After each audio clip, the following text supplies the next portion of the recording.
L'omniscience est la capacité de connaître et de comprendre tout ce qui peut être connu. Elle englobe toute la conscience existante, tant sur le plan créé que non créé.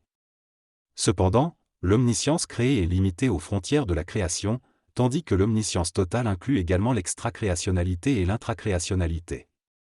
L'omnipotence représente la capacité de tout faire, y compris la création. Elle dépasse les capacités imaginatives de l'homme, qui ne peut concevoir qu'une infime partie des possibilités d'omnipotence. L'omniprésence est liée à la conscience et à la présence de la conscience à travers tout ce qui est conscient.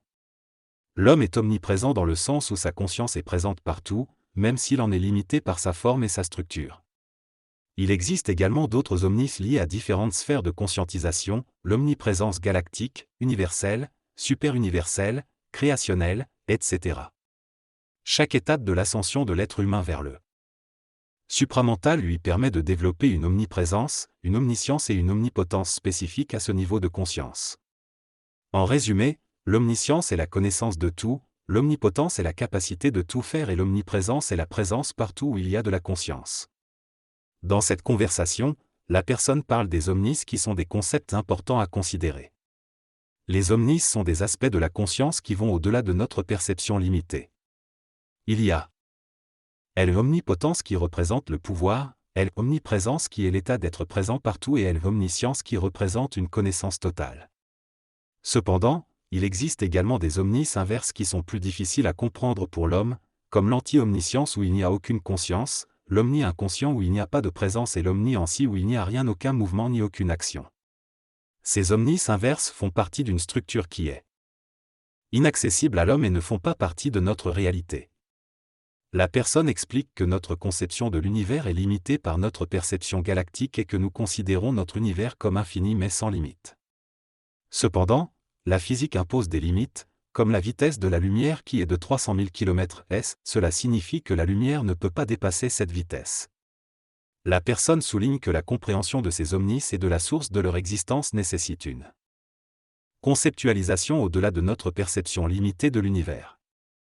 Selon l'argument avancé, la vitesse de la lumière dans notre continuum est limitée à 300 000 km/s, cela signifie que notre système de réflexion actuel fonctionne à une vitesse d'environ 100 m/s. Cependant, lorsqu'un être humain atteint un état supérieur de conscience et fusionne avec son double éthérique, son système de réflexion peut atteindre une vitesse de 300 000 km/s, soit 3000 fois plus rapide.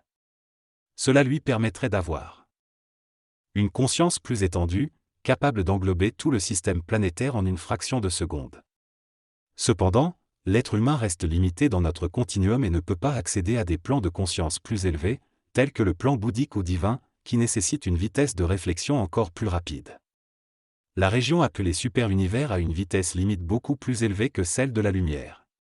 Cependant, les êtres humains ne peuvent pas accéder consciemment à cette structure, tant qu'ils restent soumis à une évolution limitée par la vitesse de la lumière. Même en lançant un vaisseau spatial à la vitesse de la lumière, il reviendra à son point de départ après des milliards d'années. La conscience humaine, limitée par la vitesse, ne peut pas échapper aux limites du monde universel dans lequel nous nous trouvons. L'origine de l'omniscience, de l'omnipotence et de l'omniprésence dans notre structure universelle est située à l'extérieur de l'univers, sans qu'il y ait de centre-source. La source elle-même n'a pas de centre fixe. Ainsi, chacun peut considérer le centre de l'univers là où il le souhaite, en fonction de sa conscience. Les niveaux de conscience de l'homme ne sont pas relatifs à l'omniscience, l'omnipotence et l'omniprésence. La source de ces trois caractéristiques se trouve à l'extérieur de notre univers. Nous sommes confrontés à des données géospatiales et spatio-temporelles qui indiquent que l'omniscience, l'omniprésence et l'omnipotence se manifestent partout dans l'univers. Cela signifie que ces aspects se trouvent dans chaque grain de sable, chaque arbre, chaque parcelle de terre. Cependant, ils ne résident pas directement dans ces éléments, mais plutôt dans une dimension parallèle qui les imbibe. L'intelligence présente dans un arbre ou dans un minéral est en réalité une manifestation de cette dimension parallèle. Nous pouvons étudier et observer cette intelligence à travers la matière physique, mais elle ne réside pas directement dans celle-ci.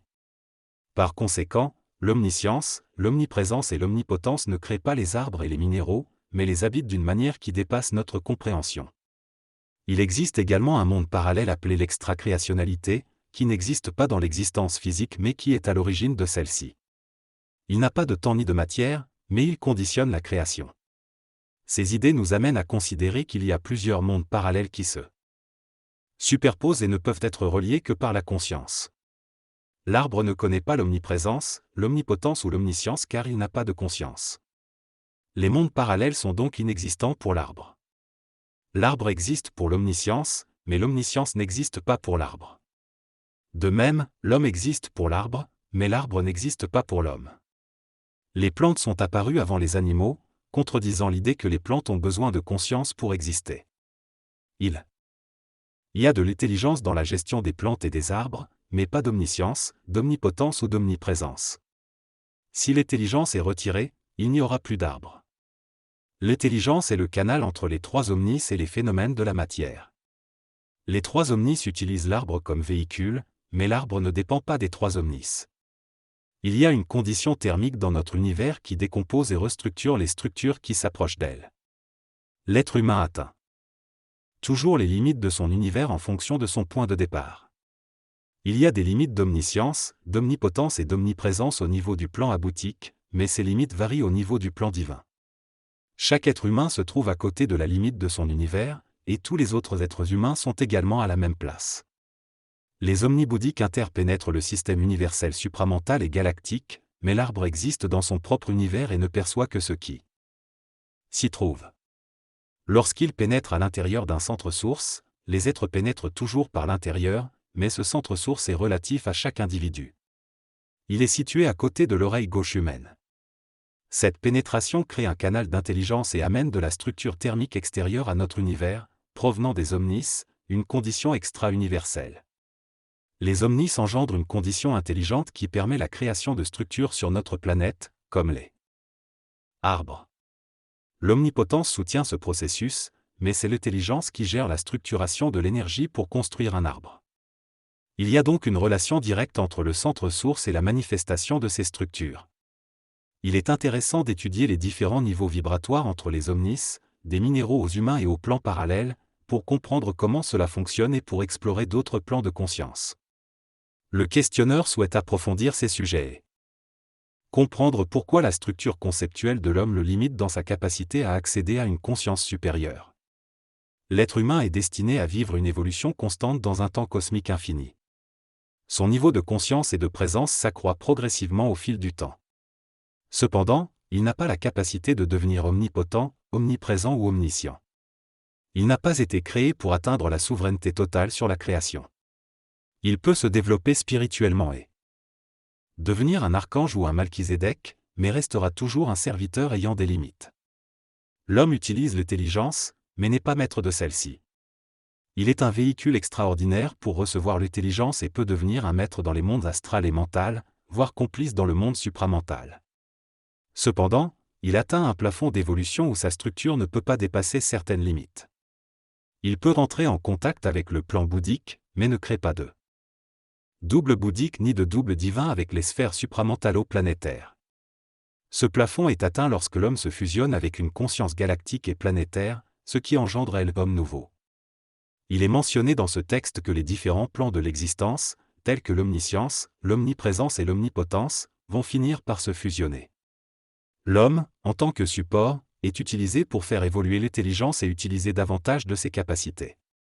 7. Structure engendre différentes formes d'intelligence, allant de l'intelligence supramentale à l'intelligence divine.